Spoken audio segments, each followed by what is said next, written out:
Hello students, देखिए class 12th में आज हम लोग अगला डेरिवेशन पढ़ेंगे समांतर प्लेट संधारित्र की धारिता के लिए व्यंजक। ठीक, कोई अगर समांतर प्लेट संधारित्र है उसकी धारिता के लिए कौन सा व्यंजक हो सकता है उसके विषय में पढ़ेंगे। देखिए समांतर प्लेट के बारे में हम आप लोगों को पहले बता चुके थे कि समांतर प्लेट संधारित्र क्या होता है। इसमें बताया गया था कि इसमें दो प्लेटें होती हैं, ठीक, आपस में एक दूसरे के समानांतर स्थित होती हैं। ठीक, उनके बीच की दूरी जो होती है वो d मान ली जाती है। ठीक है, उनके बीच की दूरी कितनी मान ली गई? d मान ली गई। ठीक, दूसरी चीज़ इसमें क्या होता है कि पहली प्लेट मान लिया गया x है। जब इसको q आवेश दिया जाता है, ठीक, तो इस पर जो है प्लस q चार्ज दिया गया तो इस पर प्लस q चार्ज हो गया। दूसरी प्लेट पर क्या होता है कि प्रेरण के कारण जो y प्लेट होगी उस पर माइनस चार्ज प्रेरित हो जाता है, अर्थात उसका अपोजिट जो चार्ज होगा उस पर प्रेरण के कारण जो है अपोजिट चार्ज इस पर प्रेरित हो जाता है। अब क्या करते हैं, दूसरी चार्ज को समाप्त करने के लिए ये प्लेट इसको जो है इसका अर्थ से कनेक्ट कर देते हैं, जिससे उसका जो इसके प्लेट का बाहरी आवेश होगा उसको सारे आवेश को अंदर समाहित कर लेगा। देखिए धारिता के लिए व्यंजक किस प्रकार से निकालेंगे। धारिता के लिए व्यंजक में इसमें जो समांतर, पहले इसकी वैद्युत क्षेत्र की तीव्रता निकालेंगे। जो समांतर प्लेट की वैद्युत क्षेत्र की तीव्रता का सूत्र होता है, ठीक, फिर इसका हम विभव निकालेंगे, ठीक है, और फिर इसके बाद में धारिता का सूत्र लगा देंगे। 3 स्टेप हैं इसमें, याद रखिएगा।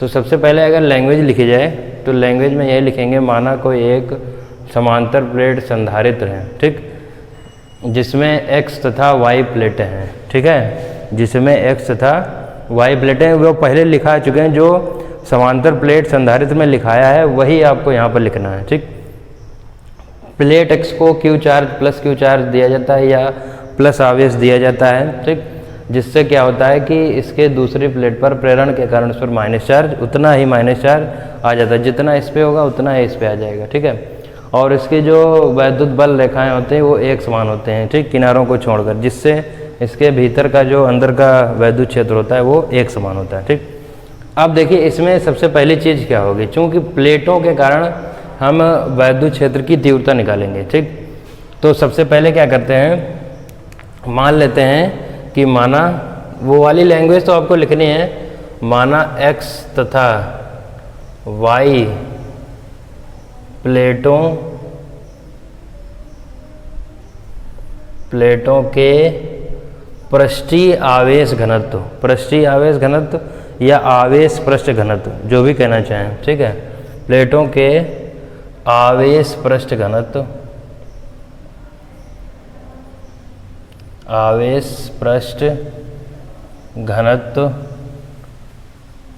क्रमशः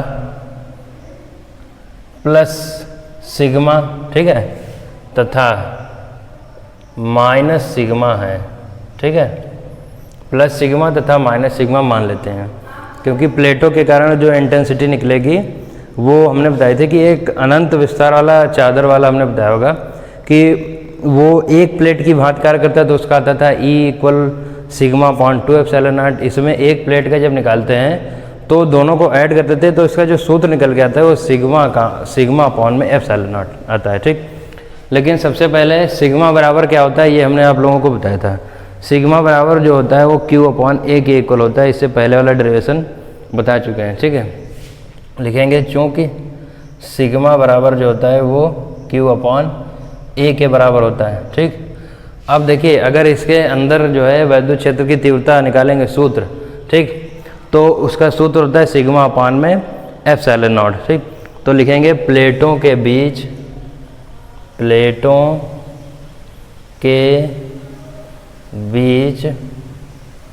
वैद्युत क्षेत्र की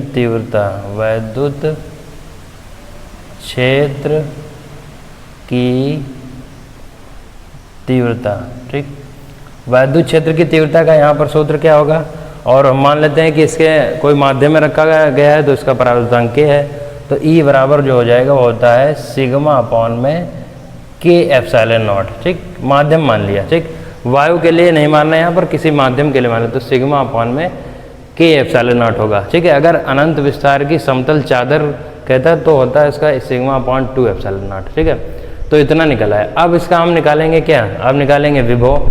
यदि दोनों के बीच की दूरी डिस्टेंस प्लेटों के बीच में d दिया हो तो उसके बीच में विभवांतर कितना होता है, हमने बताया था। ठीक, v इक्वल क्या होता है, e अपॉन डी के इक्वल होता है। ठीक, सॉरी v इक्वल e और d के इक्वल होता है। ठीक, e बराबर v अपॉन डी या v इक्वल होता है e d के इक्वल। ठीक, तो यहाँ पर क्या लिखेंगे, यहाँ पर लिखेंगे प्लेटों के बीच विभवांतर, प्लेटों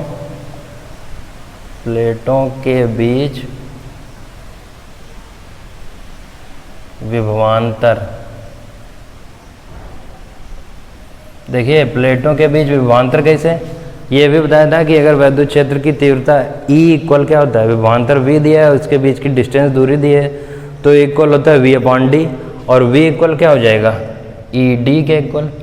E की वैल्यू उठा के यहाँ रख दो, तो V बराबर क्या हो जाएगा, सिग्मा अपॉन में K एप्सिलॉन नॉट D, या V इक्वल क्या लिख सकते हैं, सिग्मा D अपॉन में K एप्सिलॉन नॉट। क्या है K, क्या है यहाँ पर परावैद्युतांक है यहाँ पर। ठीक है, किसी माध्यम के लिए। ठीक, तो V निकला है। अब निकालना क्या है तुमको, धारिता। क्या निकालना है, धारिता। तो धारिता बराबर हमको मालूम है C बराबर क्या होता है, Q अपॉन V के इक्वल होता है कि नहीं। C बराबर क्या होता है, Q अपॉन V के इक्वल होता है। ठीक, तो V की वैल्यू वहाँ पर रख देंगे, लिखेंगे चूँकि हमको मालूम है कि C बराबर क्या होता है, Q अपॉन V। ठीक, तो C बराबर क्या हो जाएगा, Q अपॉन में V की वैल्यू रख दो, सिग्मा D अपॉन में K एप्सिलॉन नॉट। समझ रहे हैं।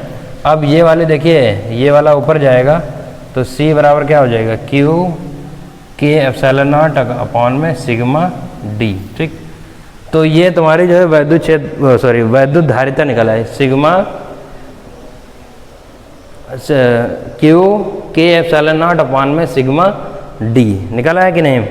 अच्छा, दूसरी चीज़, अगर यहाँ पर सिग्मा की वैल्यू रखी जाए, ठीक है, सिग्मा की वैल्यू कितनी है, Q अपॉन A के इक्वल है, तो सिग्मा बराबर क्या हो जाएगा, देखिए C बराबर यहाँ पर है Q K epsilon not upon में सिग्मा की वैल्यू कितनी है, Q अपॉन में A और इनटू में है D। ठीक, Q से Q काट दो, A फिर ऊपर चला जाएगा, तो C बराबर क्या आ जाएगा, K एप्सिलॉन नॉट, और A ऊपर चला जाएगा तो यही से लिख लें K A epsilon not upon में D।